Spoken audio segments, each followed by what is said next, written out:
Makasaysayan at matagumpay. Ganito mailalarawan ang produktibong 4 na araw na state visit ni Pangulong Ferdinand R. Marcos Jr. dito sa Japan. Mula sa pagpapalakas ng diplomasya hanggang sa paghikayat ng mga investors na mamuhunan sa Pilipinas. Pasado alas 6 ng gabi sa Japan nang lumapag ang eroplanong sinasakyan ng Pangulo at ni First Lady Liza Araneta Marcos. Una sa listahan, makadaupang palad at kumustahin ang ating mga kababayan na walang pagsidlan ang kagalakan at pasasalamat ng makita sa personal ang Pangulo. Nagpasalamat ang Pangulo sa ating mga kababayan na nagsilbing tulay sa mas matatag na pagkakaibigan ng Japan at Pilipinas habang kinikilala ang kanilang ambag at patuloy na suporta ng pamahalaan sa kanilang kapakanan, karapatan at kaligtasan. Bahagi ng state visit, mainit na tinanggap ng kanyang kamahalan, Emperor Naruhito at Empress Masako, sina Pangulong Marcos Jr. at unang ginang Liza Marcos sa isang state call. Iginawad sa Pangulo ang Grand Cordon of the Supreme Order of the Chrysanthemum, isa sa pinakmataas na pagkilala sa Japan.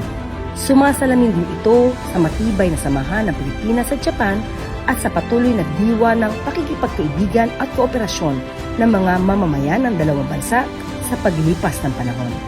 Sa pambihirang sandali, nagbigay ng maikling pagbati sina Emperor Naruhito at Empress Masako sa mga Pilipinong mamamahayan na nagbigay ng lubos na kagalakan. Dumalo rin ang Pangulo sa Japan-Philippines Parliamentary Friendship League, kung saan muling pinagtibay ang ugnayang nakaugat sa kasaysayan at tiwalang layunin na maghatid ng konkretong benepisyo para sa mga Pilipino. Ipinakita rin sa roundtable meeting with Japanese stakeholders ang kahandaan ng Pilipinas na maging matatag, mapagkakatiwalaan at kompetibong katuwang para sa paglago ng industriya sa rehiyon. Sa usapin ng kalakalan at pamumuhunan, nasaksihan ang paglagda ng kasunduan sa pagitan ng iba't ibang kumpanya sa Pilipinas at leading Japanese companies upang palawakin ang oportunidad sa digital economy at gawing mas epesyente at accessible ang mga serbisyo para sa mga Pilipino. Ilan sa mga kasunduan ay pinangunahan ng Ayala Corporation kasama ang Blue Telecom, Mitsubishi Corporation at KDDI Corporation para sa Smart City at Digital Initiative sa Pilipinas. Kabilang ang pag-aaral ng Intelligent City sa Makati.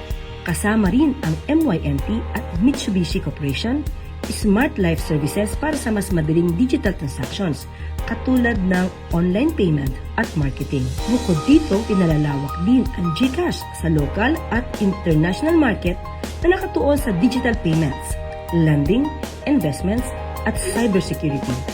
Sa state banquet, muling pinasalamatan ng Pangulo at ng unang ginang sina Emperor Naruhito at Empress Masako sa patuloy na pagpapatatag ng relasyon ng Pilipinas at Japan sa paglipas ng mga henerasyon. Baon din ng Pangulo pauwi ng Pilipinas ang kumigit-kumulang 56.3 billion pesos na potensyal na investments mula sa malalaking kumpanya sa Japan. Nakipagpulong ang Pangulo sa mga opisyal ng Chunichi Group Corporation para sa planong palawakin ang kanilang shipbuilding facility sa Pilipinas.